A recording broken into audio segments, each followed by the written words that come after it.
In the original 1989 Prince of Persia game, players had exactly 60 minutes to rescue the princess. When the clock ran out, it was over. That literal ticking clock mirrors the franchise's actual, decades-long fight for survival. Creator Jordan Mechner wanted to build a game with physical consequence. Instead of the weightless, robotic sprites common in the arcade era, he wanted his character to move with actual human gravity. He achieved this by filming his younger brother running and jumping in a parking lot, and then rotoscoping that footage frame by frame to create the character's realistic animations. Replicating that fluid, lifelike movement required pushing early home computing hardware to its absolute breaking point. The pursuit of cinematic realism gave the prince his identity and secured his legacy. Ironically, the very mechanics that made him famous would eventually be extracted to replace him. Jump forward to 2003. Ubisoft Montreal takes on the massive corporate task of bringing the 2D franchise into the 3D era. The Sands of Time nailed the translation. The game's rewind mechanic and fluid 3D parkour proved the concept worked perfectly on the PlayStation 2. But there was an invisible structural problem. This flowchart maps out the revenue from a single game unit. Because Ubisoft did not wholly own the IP, profits split into two distinct streams, one for the publisher and one mandatory royalty for the original creator.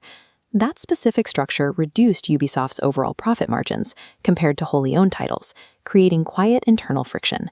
The Sands of Time was an artistic triumph and a commercial hit, but the underlying corporate math made the franchise a financial liability.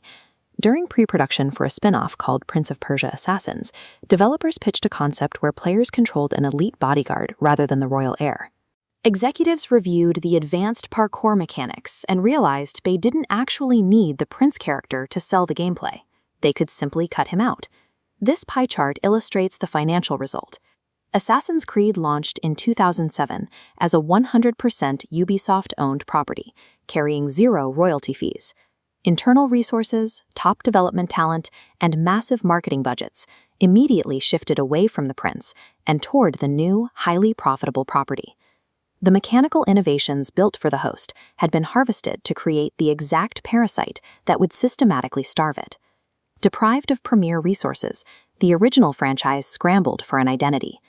2004's Warrior Within chased a jarring, dark aesthetic to follow industry trends.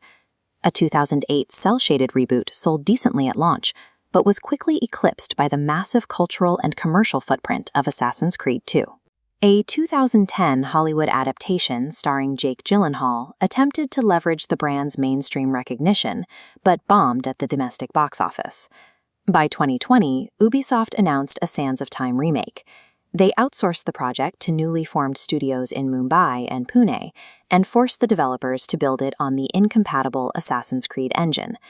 The reveal trailer faced severe public backlash for its broken visuals. Following years of internal delays and studio shifts, the project was quietly canceled in early 2026. These sequential failures were the predictable output of a corporate machine unwilling to invest native resources into an IP it had to rent. In early 2024, the Montpellier studio released The Lost Crown. The game returned the series to its 2D roots and executed the creative vision perfectly. It secured universal critical acclaim from reviewers and built a dedicated active base of over 2 million users.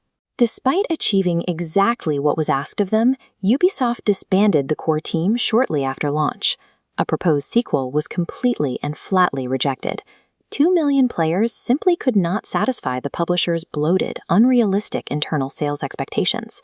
The studio was punished for creating a highly successful, mid-tier game that didn't generate the massive margins of a mega blockbuster. 35 years ago, Jordan Mechner built a game to push the artistic boundaries of the medium. Today, the AAA gaming landscape is dictated entirely by profit margins. This bar chart breaks down the industry's new math. On the left are the moderate, stable returns of traditional mid-tier games. On the right, you see the mandatory astronomical revenue targets required by modern live service models. The Prince of Persia franchise was systematically dismantled by this exact financial philosophy. Releasing a great game is no longer enough to justify a franchise's existence in the current corporate ecosystem. The prince's timeline ran out, leaving his legacy as a clear warning of what happens when corporate math is allowed to completely eclipse creative art.